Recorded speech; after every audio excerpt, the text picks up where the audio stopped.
Puji Bapa Yahweh, kita masih di dalam kitab Samuel pasal 2. 2 Samuel pasal 11.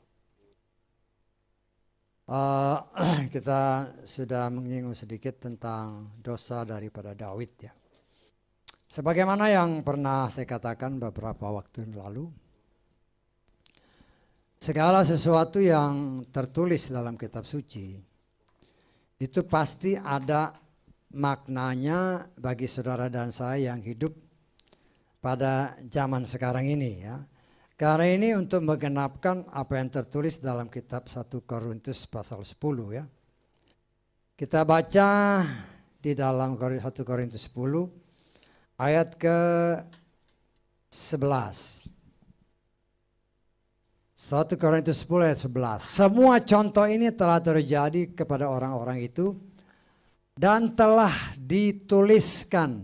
Perhatikannya, dituliskan sebagai apa? Sebagai peringatan bagi kita yang untuk siapa akhir zaman telah tiba. Jadi termasuk apa yang kita pelajari tentang judulnya dosa Daud, dosa David ya. Seperti yang minggu lalu saya katakan, dosa yang pertama daripada Daud adalah mengingini ya.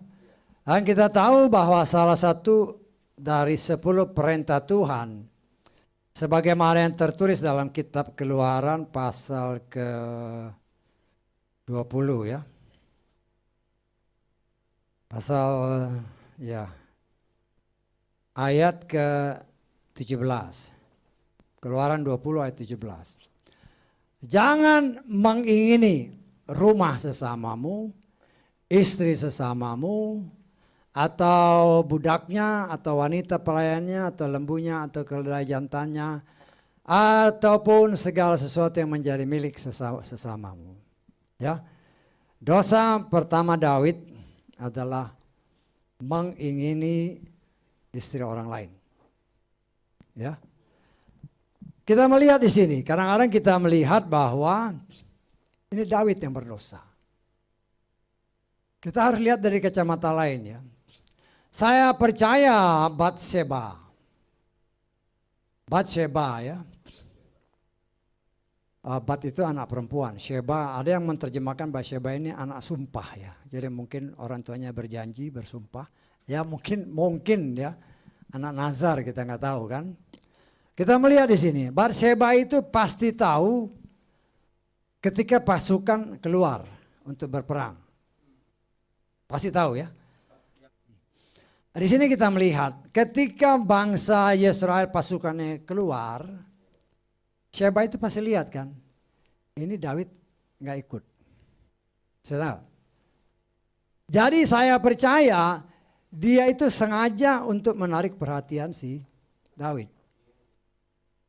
Bisa tahu nggak maksud saya? Dia tahu, dia percaya bahwa dia tuh cantik. Ya, dia tahu bahwa berarti kan istananya kan dekat itu kan. Dia udah lihat nih, wah ini kalau saya mandi bisa kelihatan kan. Jadi dia sudah bisa kita menafsirkan ya, saya menafsirkan ya. Karena saya tidak mau hanya mengatakan Daud salah.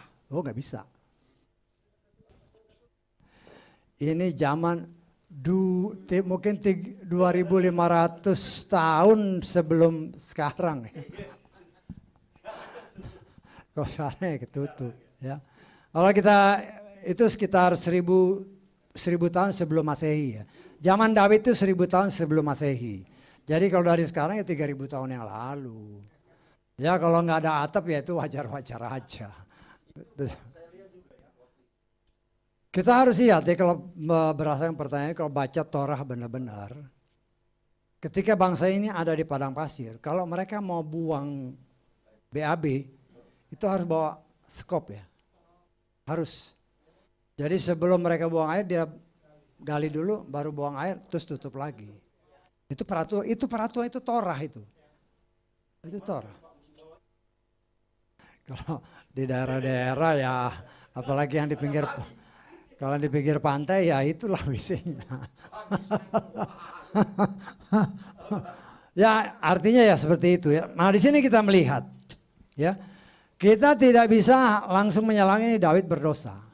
Saya percaya bahwa memang ada cara setan. Karena setan ini juga melihat bahwa Daud ini orang yang dikasihi Tuhan, dibela Tuhan. Setan mempunyai berbagai, itu dia cerdik seperti ular. Setan ini lebih cerdik dari orang yang dalam tanda kutip berdosa. Hawa dan Adam itu kan orang yang kudus ya. Kan sebelum dia jatuh dalam dosa karena ketipu, orang semua tahu kan dia kudus kan. Tetapi kita sudah dibuka di sini, dia ada dosa. Masih ingat nggak yang saya pernah buka? Masih ingat ya? Saya nggak tahu apa semua tahu. Nggak tahu, Bung Luki sama Cecilia tahu, pernah dibuka bahwa ada dosa tersembunyi dari Adam dan Hawa. Pernah tahu? Nah saya nggak tahu ya, karena ya saya harus beritahu karena ini pengajaran kan. Ada dosa tersembunyi yang tidak tertulis. Yang tidak tertulis, yang juga banyak umat Tuhan yang nggak tahu. Nah kita mau ucap syukur oleh kemurahan Tuhan dibuka di tempat ini. Ya terus terang aja saya nggak pernah baca ada orang yang menulis tentang ini. Dosa yang tersembunyi adalah ketika Adam dan Hawa diciptakan atau manusia diciptakan, ada tertulis, beranak cuculah bertambah banyak. Pernah dengar itu? Nah, itu dosa tersembunyi. Karena setelah sekian tahun nggak punya anak kan. Nah, itulah dosa tersembunyi. Karena itulah kita harus lihat dengan kacamata yang lebih dalam lagi. Kan firman Tuhan jelas katakan dalam kitab Kejadian pasal 2. Mereka diciptakan Tuhan terus ditaruh di Taman Eden. Betul ya? Loh kalau Tuhan taruh di Taman Eden pasti dijaga. Artinya setan tidak mungkin bisa masuk. Loh kalau ini bisa masuk, ya itu Tuhan izinkan masuk karena dosa tersembunyi tadi. Bisa ditangkap. Kalau saudara ngomong sama orang, mereka pasti nggak ngerti. Karena terus terang bukan suatu kesombongan, tapi saya percaya itu dibuka di sini. Banyak di tempat lain nggak tahu. Mereka hanya tahunya Hawa tertipu sama setan. Tapi tidak pernah ada dalam pikiran mereka, kenapa bisa ketipu? Saya mengajarkan kepada saudara supaya proaktif ya. Kenapa bisa tertipu? Karena sudah membuka celah dengan dosa yang tersembunyi. Ya. Nah di sini kita melihat ya, si Batsheba dipakai oleh setan untuk menjatuhkan Daud. Maaf kata ya, dalam satu buku yang ada di luar sana, si Nuh, istrinya itu hamil sekitar umur usianya sekitar hampir 500 tahun. Waktu zaman dulu ya. Jadi tapi kan itu kan saya hanya berbaca buku itu, tapi saya nggak bisa kasih tahu karena itu nggak ada dasar firmannya. Hanya ditafsirkan bahwa istrinya itu melahirkan sekitar umur 400 tahunan, apa 500 tahun. Cuma karena nggak ada, ya itu kan buku. Saya pernah katakan boleh baca buku apa aja, tapi kalau tidak tertulis saya nggak mau ajarkan. Hanya kalau saya katakan hati-hati, ada yang tertulis seperti ini. Jadi kalau nggak ada dasarnya, saya nggak mau berikan. Ya, kita menafsir boleh, tapi harus ada firmannya. Kalau nggak ada firmannya nggak kuat. Karena penafsiran itu bisa benar, bisa salah. Bisa 10% benar atau bisa totally salah. Saya tangkap ya. Jadi kalau kita menafsir begini, oh boleh aja, ada nggak ada. Seperti kayak tadi kan saya kan menafsirkan itu sebenarnya. Bahwa ada dosa terselubung. Tapi ada dasarnya. Dasarnya apa? Tuhan bilang, kamu harus punya anak. Tapi kan sekian ribu tahun gak punya anak. Jadi berdasarkan itu ada celah. Itu dasar firmannya ada.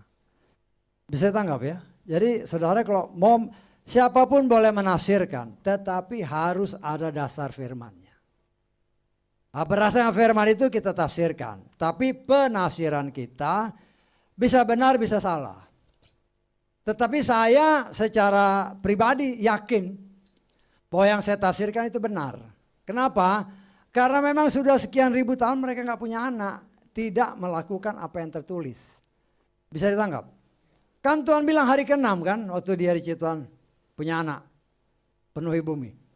Loh hari ke-7 itu udah istirahat 1000 tahun. Hari ke-6 1000 tahun, hari ke-7 1000 tahun, udah 2000 tahun. Bukan 2 tahun ya, 2000 tahun, 203. Loh kan ribuan tahun gak punya anak. Itu kan sudah, ya saya tidak katakan dosa, tetapi sudah ada pemberontakan. Bahkan kita menafsirkan lebih dari segitu. Nah di sini kita melihat bahwa setan itu melihat celah. Ada tertulis ini zaman perang. Kenapa Daud nggak berperang?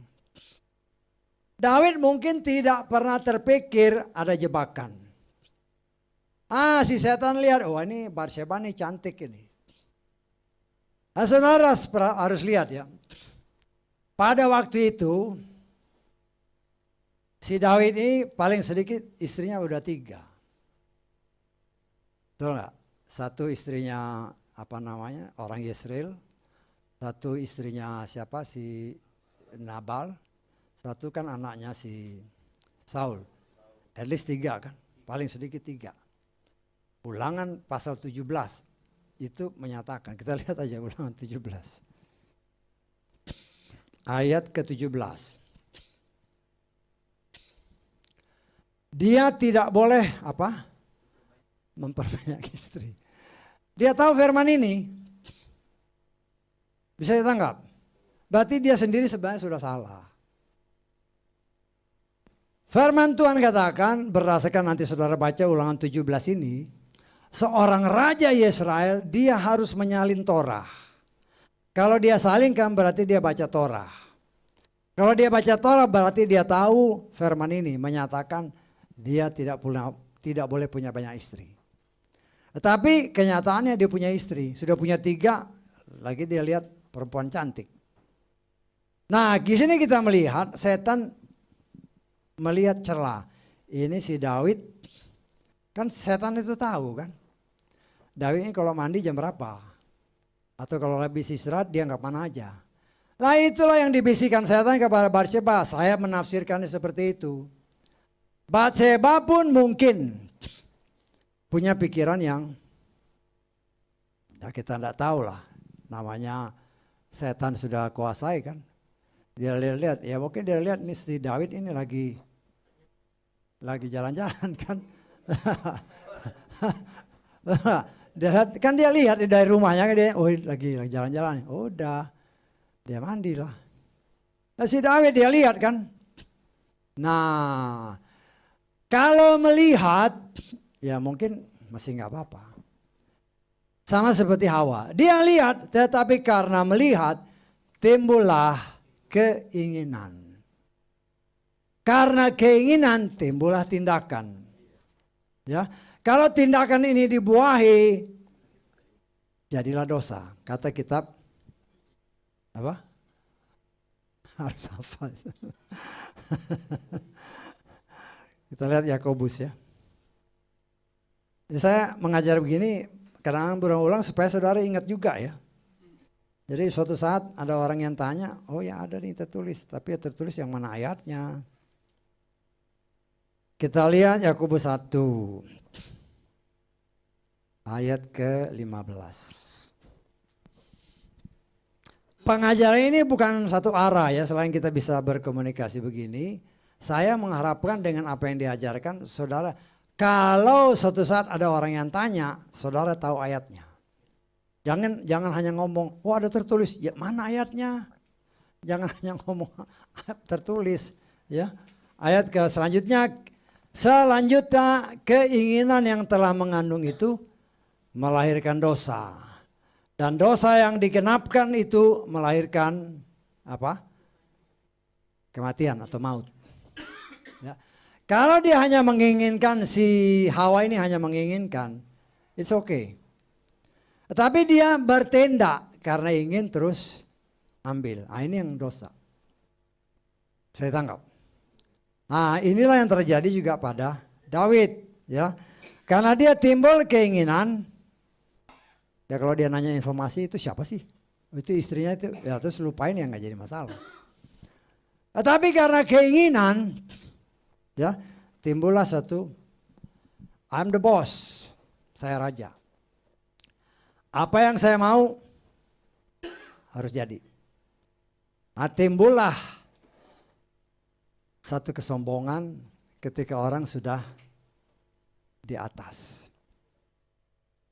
Namanya manusia. Semakin kaya, semakin gak puas. Ya, orang kaya yang orang terkaya di dunia, dia masih mau lebih kaya lagi. Ya, saya dulu pernah ada interview ya, wawancara orang yang terkaya, termasuk orang terkaya di Indonesia. Di TV, orangnya udah meninggal, saya nggak perlu sebut namanya. Bapak sekarang kan orang kaya nomor 2 di Indonesia. Ya tapi kan belum nomor 1, nah, katanya gitu. Itu di TV. Bapak kan orang terkaya nomor 2 berdasarkan catatan. Dia ngomong, tapi kan saya belum orang nomor 1. Artinya apa? Dia mau lebih kaya lagi. Ya itulah sifat manusia. Ya, dan kita melihat di sini inilah salah satu, kalau saya bilang kemurahan Tuhan bagi Daud, ya. Tetapi kita melihat nanti, ya dalam ayat-ayat selanjutnya nanti kalau saudara baca, dia melakukan hal itu tersembunyi, tetapi nanti dia akan dipermalukan di depan orang. Nah di sini kita melihat ya. Apa yang kita pelajari di sini? Kita semua kan punya keinginan. Tetapi dikatakan oleh firman Tuhan, kuasailah dirimu. Ya, matikanlah semua apa yang berhubungan dengan keinginan-keinginan duniawi, ya. Nah, ini kan hanya bisa terjadi kalau kita benar-benar hidup di dalam Tuhan, kalau enggak ya enggak bisa. Ya. Kita lihat di dalam Kolose pasal 3 ayat ke-5. Karena itu matikanlah anggota-anggota tubuhmu yang ada pada dunia, yaitu percabulan dan seterusnya. Ya, dan seterusnya. Kalau saudara perhatikan, biasanya yang disebut keinginan dunia itu kalau saudara baca ya, nomor 1 itu percabulan, persinahan, percabulan, persinahan itu terus. Sebenarnya itu suatu highlight ya, suatu hal yang mau Tuhan tunjukkan. Apa sebenarnya yang terjadi di Taman Eden. Walaupun dunia menolak. Dunia kan banyak orang menamakan orang-orang Nasrani. Gak mungkin setan bisa main sama si Hawa. Setan bisa main sama manusia. Loh, sekarang kan sampai zaman sekarang ini seringkali kan ada di berita-berita kan. Ini suka main sama setan. Setan nyamar jadi ular. Suka dengar gitu enggak? Artinya itu memang ada. Itu memang terjadi dulu di sana. Dan ingat, setan itu bisa berubah bentuk sebagai apapun juga. Dia kuasanya belum dicabut. Dia masih bisa berubah jadi apa-apa. Kan seringkali kejadian kan. Tiba-tiba loh ini orangnya udah mati tapi kok kelihatan masih hidup. Atau orangnya sudah pergi, loh ini kok ada lagi. Itu setan, penjemaah setan. Dia bisa buat dirinya serupa dengan apa yang memang orang mau, yang dia mau. Kan pernah ada kejadian, pernah saya ceritakan kan, ada seorang pelaut pergi ke laut, kan biasanya ke laut kan biasanya berapa bulan gitu kan. Pergilah. Ini baru 2-3 minggu pergi, loh ini kok ada balik lagi. Istrinya ya kaget, ya senang juga kan ketemu kan. Ya biasalah melakukan hubungan layaknya suami istri, itu wajar-wajar aja. Nah ketika sudah beberapa bulan istri yang benar, suami yang benar pulang. Tapi istrinya hamil. Lo kagetlah suami yang benar. Lo kok kamu hamil? Lo kamu kan yang pulang bulan sekian. Lo kaget suaminya. Saya nggak pulang. Saya sekian bulan di sana. Itu terjadi. Ya. Artinya di sini kita melihat bahwa setan kalau kita tidak berhati-hati dia bisa masuk. Ya, setan bisa merubah diri seperti apa? Setan bisa berubah tubuh manusia, bisa, makan bisa. Tapi ya kalau kita baca firman harus agak hati-hati. Setan itu memang roh. Karena itu kita tidak bisa melihat. Tapi dia punya kuasa untuk membuat dirinya seperti manusia. Sama seperti malaikat kan. Malaikat. Contoh umpamanya. Ketika Bapak Yahweh turun bersama dua malaikat. Bertemu dengan Bapak Abraham. Kemudian dua malaikat ini kan pergi ke Sodom dan Gomora. Betul enggak? Di situ jelas. Kedua malaikat pergi ke sana. Itu tubuhnya tubuh manusia. Memang bisa dia merubah dirinya. Malaikat itu memang roh, tapi dia bisa berubah jadi punya tubuh jasmani, bisa dipegang. Itu bisa. Kenyataannya sampai sekarang pun ada. Ya. Jadi jangan, ya termasuk yang saya ceritakan tadi, suami istrinya, hubungan suami istri ya itu berarti kan jasmaninya ada. Jadi kita harus hati-hati. Ya. Apakah setan bisa mengucapkan shalom ketika mau memasuki sebuah rumah? Lo bisa dong. Bisa dong. Hanya mungkin ya. Mungkin dia nggak bisa bilang puji Bapak Yahweh. Karena nama itu dia takut. Tapi kalau shalom ya bisa. Namanya setan. Sama persis kan. Ya ini kejadian nyata. Tapi banyak orang yang kelihatannya nggak percaya. Tapi kenyataannya seperti itu. Nah ini kan pelaut. Lo bisa persis, jangankan suaranya, orangnya pun bisa. Tetapi ya sebagai istri juga harus berdoa, Tuhan ini kalau bukan dari Tuhan pergi. Tetapi ingat, kalau kita ada di dalam Tuhan, setan itu melihat di samping kita ada malaikat. Dia nggak berani dekat. Nggak bisa. Kita tangkap ya? Oke udah jam 12. Haleluya.